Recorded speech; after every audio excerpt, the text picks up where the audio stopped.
video, we have completed up to Article 181. Taking a deviation here, today I would like to discuss about the life of Dr. B.R. Ambedkar. He founded Labour Party of India in 1932 and Scheduled Caste Federation of India in 1951 and later changed the name of his political party as Republic Party of India in October 1956. In the same year, he converted to Buddhism but died within 2 months of that in December 1956. He wrote several books. He was running a newspaper under the name and style of Mook Nayak. Means silence, silent leader for those people who are voiceless. And his second wife, the Kabir, was a Brahmin lady. Until the age of 65, until October 1956, officially he continued to be a Hindu.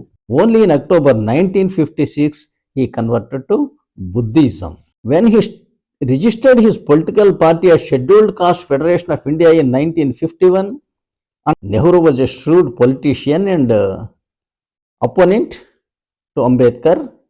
Not only Nehru, all political leaders were against Dr. Ambedkar. Ambedkar refused to call Mahatma Gandhi as Mahatma. He was not in good terms with Nehru or the Congress. He was a bitter critic of communism in India. That way, I understand him as a candid person, frank spoken, outspoken, irrespective of the consequences. But he is not a shrewd politician. Nehru took this opportunity. Immediately, he introduced first constitutional amendment of 1951. There was also another reason for doing that, of course. In the year 1950, one Brahmin girl, a brilliant Brahmin girl, was refused admission into medical college in Chennai on the basis that she was a Brahmin.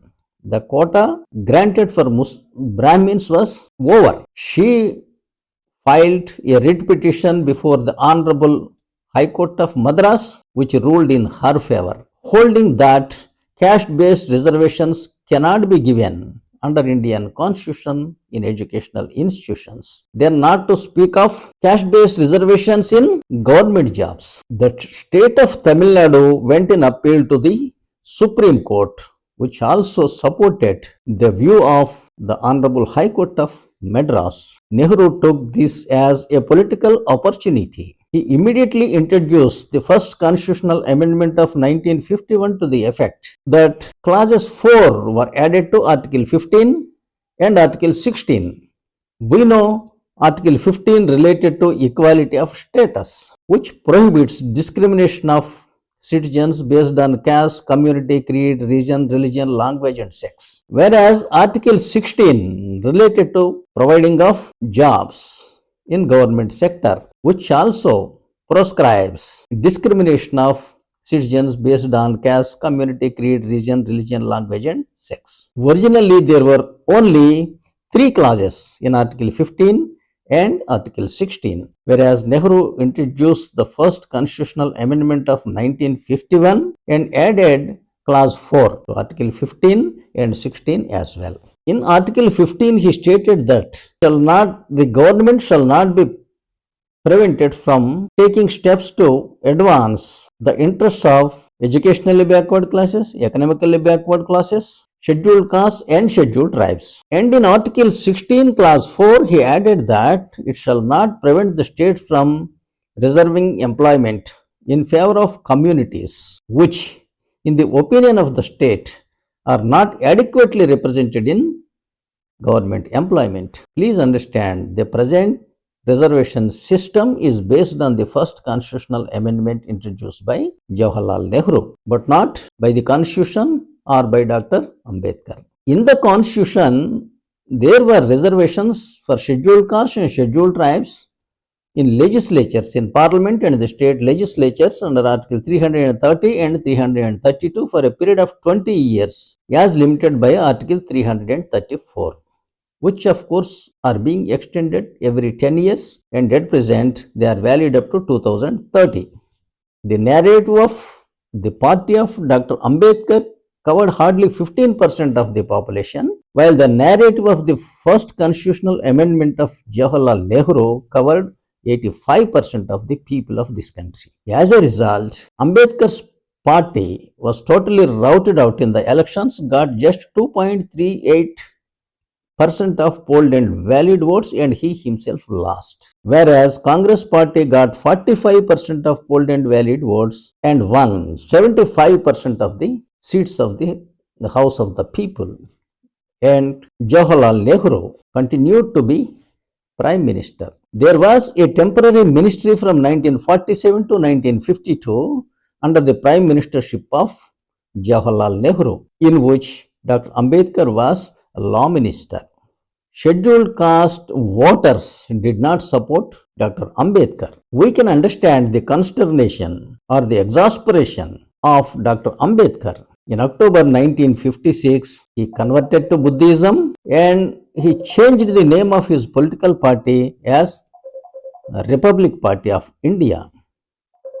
That means he wanted to relinquish his Dalit caste card, because there is no caste system in Buddhism. In Hinduism, there is caste system, but that caste did not support him. In 1927, he conducted a satyagraha and march to Kalaram temple, where the priests denied entry of Dalits into that temple. So he wanted Dalits to enter Hindu temples. But whereas unfortunately we are seeing on social media some social media activists using vituperative language against other communities. So the job reservations given by Nehru, SC Atrocities Act was enacted by Rajiv Gandhi, and reservations in local bodies were given by P.V. Narasimha Rao in 1993 through 73 and 74th Constitutional Amendment.